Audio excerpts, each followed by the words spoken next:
आज सकाळी 6:30 वाजताच्या सुमारास यातील आरोपी हा त्याच्या आईला राहते घरामध्ये दारूसाठी पैसे मागणी करत होता. आई झोपलेली होती.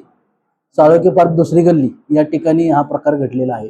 राहते घरीच मुलगा आईला दारूचे पैसे मागायला लागला. आईने न दिल्याने तिथेच घरातीलच दगडी खलबत्ता घेऊन आईच्या डोक्यात घालून तिचा खून केलेला आहे.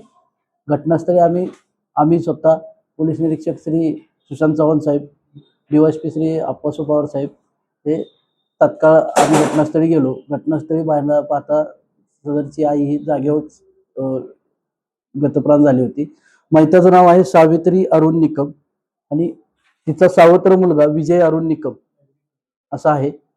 आरोपीला ताब्यात घेतलेला आहे. गुन्हा दाखल करण्यात आलेला आहे. पुढील कारवाई तजवीज ठेवलेली आहे.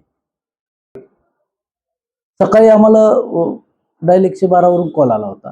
त्या कॉलच्या अनुषंगाने आमचे रात्रपाळीचे पोलीस अधिकारी श्री हिले हे घटनास्थळी गेले होते. त्यांनी आम्हाला कळवल्यानंतर आम्ही सुद्धा तत्काळ घटनास्थळी गेलो.